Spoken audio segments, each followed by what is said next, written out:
എല്ലാ കൂട്ടുകാർക്കും പുതിയൊരു വീഡിയോയിലേക്ക് സ്വാഗതം. നമ്മൾ ഇന്ന് തയ്യാറാക്കാൻ പോകുന്നത് ചപ്പാത്തിയുടെയും ദോശയുടെയും കൂടെയൊക്കെ കഴിക്കാൻ പറ്റിയ നല്ലൊരു തക്കാളി വറുവലിൻ്റെ റെസിപ്പിയാണ്. അപ്പോൾ നമുക്ക് തക്കാളി വറുവൽ എങ്ങനെ റെഡിയാക്കാൻ നോക്കാം. അതിനായിട്ട് ഞാനിവിടെ ഒരു ചട്ടി അടുപ്പത്ത് വെച്ചിട്ടുണ്ട്. ഈ ചട്ടിയിലേക്ക് 2 ടീസ്പൂൺ വെളിച്ചെണ്ണയാണ് ഒഴിച്ചു കൊടുക്കുന്നത്. വെളിച്ചെണ്ണ നല്ലോണം ചൂടായി വന്നാൽ ഇതിലേക്ക് ചെറിയ ഉള്ളി ചേർത്ത് കൊടുക്കാം. അപ്പോൾ ഞാനിവിടെ 10ഓളം ചെറിയ ഉള്ളി ചേർത്ത് കൊടുത്തിട്ടുണ്ട്.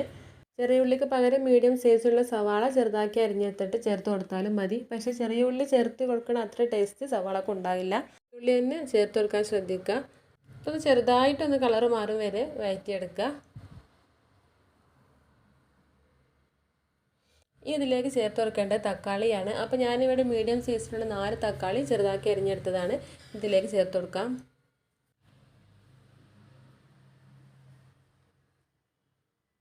ഇതിൻ്റെ കൂടെ തന്നെ ഇതിലേക്ക് ആവശ്യമായിട്ടുള്ള ഉപ്പും കൂടി ചേർത്ത് കൊടുക്കാം.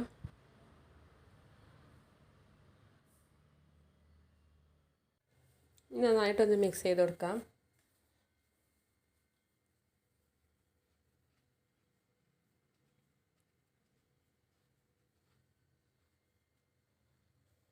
അങ്ങനെ തക്കാളി ഒരു 1/4 വേവാവോളം വേവിച്ചെടുക്കണം. അടച്ചു വെക്കാതെ തന്നെ തുറന്ന് വെച്ചിട്ട് വേവിച്ചെടുക്കാം. ഇതിലേക്ക് ഞാൻ 2 പച്ചമുളക് ചേർത്ത് കൊടുക്കുന്നുണ്ട്. വീണ്ടും ചെറുതായിട്ടൊന്ന് മിക്സ് ചെയ്ത് കൊടുക്കാം.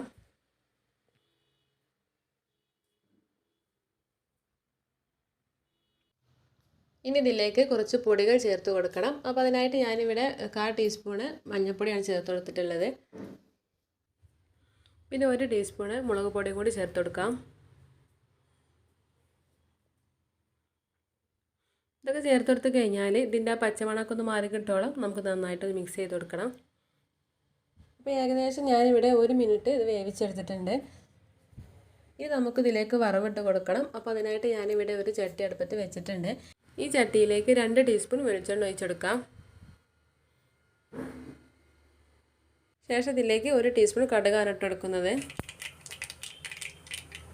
കടുക് നല്ലോണം പൊട്ടി വന്നാൽ ഇതിലേക്ക് വേണ്ടത് വെളുത്തുള്ളിയാണ്. അപ്പോൾ ഞാനിവിടെ 5-6 വെളുത്തുള്ളി ചതച്ചെടുത്തതാണ്. അതും കൂടി ഇതിലേക്ക് ഇട്ട് കൊടുക്കാം.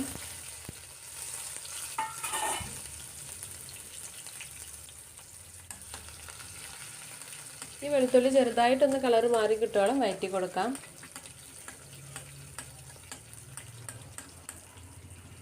ഇതിലേക്ക് കുറച്ച് കറിവേപ്പില ചേർത്ത് കൊടുക്കാം.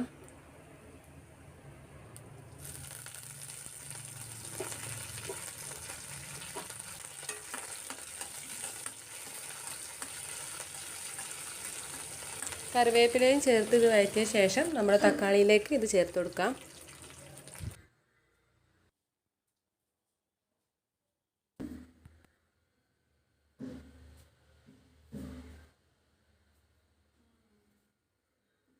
അപ്പോൾ തക്കാളി വറുവൽ ഇവിടെ റെഡി ആയിട്ടുണ്ട്. വളരെ ടേസ്റ്റിയാണ് ഇത് കഴിക്കാൻ. ചപ്പാത്തിയുടെയും ദോശയുടെയും കൂടെയൊക്കെ ബെസ്റ്റ് കോമ്പിനേഷനാണ്. അപ്പോൾ നിങ്ങളെല്ലാവരും ഇങ്ങനെ ട്രൈ ചെയ്ത് നോക്കുക. വീഡിയോ ഇഷ്ടപ്പെട്ടാൽ ലൈക്ക് ചെയ്യുക, ഷെയർ ചെയ്യുക, സബ്സ്ക്രൈബ് ചെയ്യുക. അടുത്ത വീഡിയോയുമായി വീണ്ടും കാണാം. താങ്ക്